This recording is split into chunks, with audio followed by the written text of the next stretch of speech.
CCL Audiobooks presents Frankenstein, or The Modern Prometheus, by Mary Wollstonecraft Shelley, read by Brandon. Chapter 1. I am by birth a Genevese, and my family is one of the most distinguished of that republic. My ancestors had been for many years counselors and syndics, and my father had filled several public situations with honor and reputation. He was respected by all who knew him for his integrity and indefatigable attention to public business. He passed his younger days perpetually occupied by the affairs of his country. A variety of circumstances had prevented his marrying early, nor was it until the decline of life that he became a husband and the father of a family. As the circumstances of his marriage illustrate his character, I cannot refrain from relating them. One of his most intimate friends was a merchant who, from a flourishing state, fell, through numerous mischances, into poverty. This man, whose name was Beaufort, was of a proud and unbending disposition, and could not bear to live in poverty and oblivion in the same country where he had formerly been distinguished for his rank and magnificence.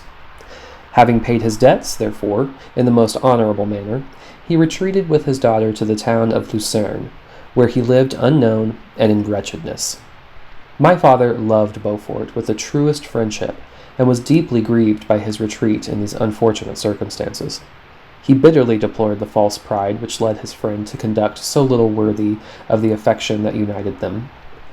He lost no time in endeavoring to seek him out, with the hope of persuading him to begin the world again through his credit and assistance. Beaufort had taken effectual measures to conceal himself, and it was 10 months before my father discovered his abode. Overjoyed at this discovery, he hastened to the house, which was situated in a mean street near the Reuss. But when he entered, misery and despair alone welcomed him. Beaufort had saved but a very small sum of money from the wreck of his fortunes, but it was sufficient to provide him with sustenance for some months, and in the meantime he hoped to procure some respectable employment in a merchant's house. The interval was, consequently, spent in inaction. His grief only became more deep and rankling when he had leisure for reflection, and at length it took so fast hold of his mind that at the end of 3 months he lay on a bed of sickness, incapable of any exertion. His daughter attended him with the greatest tenderness, but she saw with despair that their little fund was rapidly decreasing and that there was no other prospect of support. But Caroline Beaufort, possessed of a mind of an uncommon mold, and her courage rose to support her in her adversity.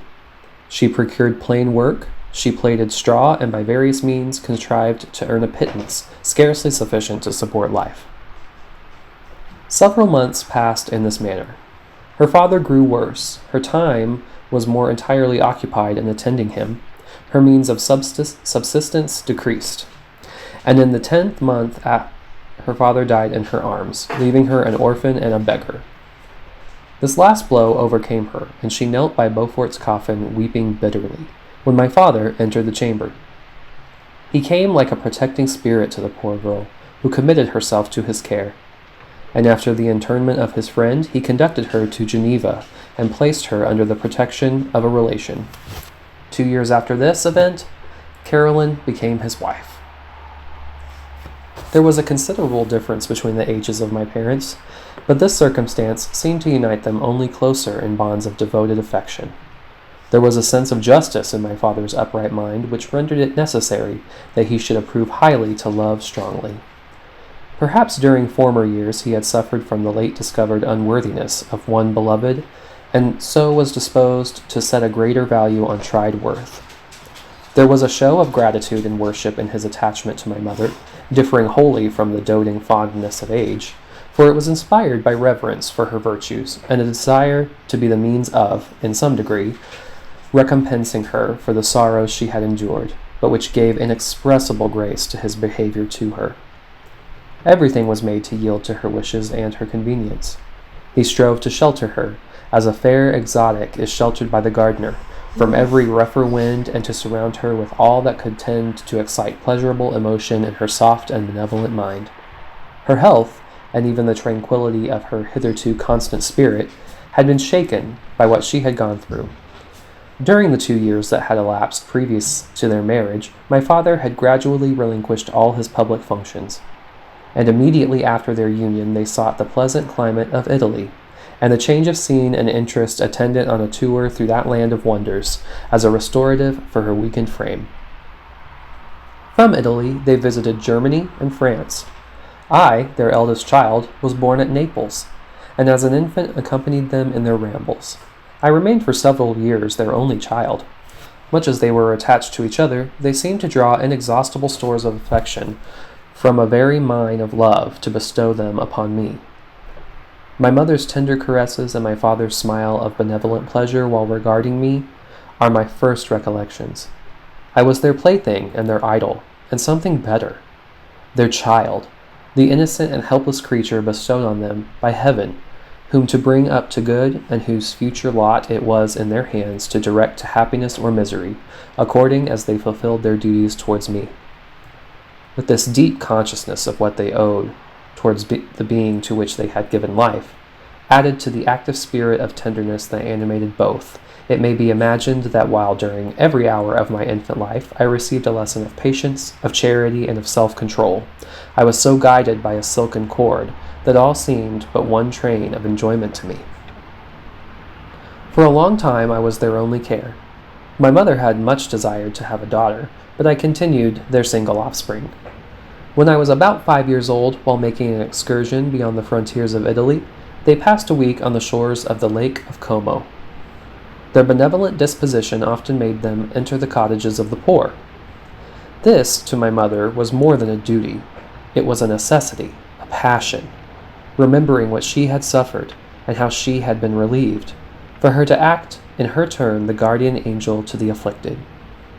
During one of their walks, a poor cot in the foldings of a veil attracted their notice as being singularly disconsolate, while the number of half-clothed children gathered about it spoke of penury in its worst shape.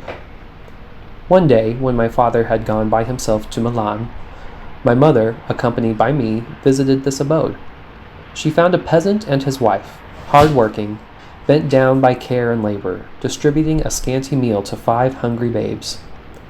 Among these there was one which attracted my mother far above all the rest. She appeared of a different stock. The 4 others were dark-eyed, hardy little vagrants. This child was thin and very fair. Her hair was the brightest living gold, and despite the poverty of her clothing, seemed to set a crown of distinction on her head.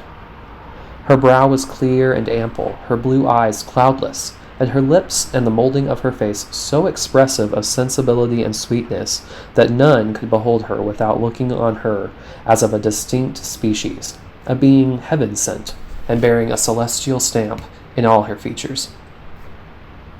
The peasant woman, perceiving that my mother fixed eyes of wonder and admiration on this lovely girl, eagerly communicated her history. She was not her child, but the daughter of a Milanese nobleman. Her mother was a German, and had died on giving her birth. The infant had been placed with these good people to nurse. They were better off then. They had not been long married, and their eldest child was but just born. The father of their charge was one of those Italians nursed in the memory of the antique glory of Italy, one among the schiavi ognoramenti, who exerted himself to obtain the liberty of his country. He became the victim of its weakness. Whether he had died or still lingered in the dungeons of Austria was not known. His property was confiscated. His child became an orphan and a beggar. She continued with her foster parents and bloomed in their rude abode, fairer than a garden rose among dark-leaved brambles. When my father returned from Milan, he found playing with me in the hall of our villa a child fairer than pictured cherub, a creature who seemed to shed radiance from her looks, and whose form and motions were lighter than the chamois of the hills. The apparition was soon explained. With his permission, my mother prevailed on her rustic guardians to yield their charge to her. They were fond of the sweet orphan. Her presence had seemed a blessing to them, but it would be unfair to her to keep her in poverty and want, when Providence afforded her such powerful protection. They consulted their village priest, and the result was that Elizabeth Lavenza became the inmate of my parents' house. My more than sister, the beautiful and adored companion of all my occupations and my pleasures. Everyone loved Elizabeth. The passionate and almost reverential attachment with which all regarded her became, while I shared it, my pride and my delight. On the evening previous to her being brought to my home, my mother had said playfully, "I have a pretty present for my Victor. Tomorrow he shall have it." And when, on the morrow, she presented Elizabeth to me as her promised gift, I, with childish seriousness, interpreted her words literally and looked upon Elizabeth as mine to protect, love, and cherish. All praises bestowed on her I received as made to a possession of my own. We called each other familiarly by the name of cousin. No word, no expression could body forth the kind of relation in which she stood to me, my more than sister, since till death she was mine only.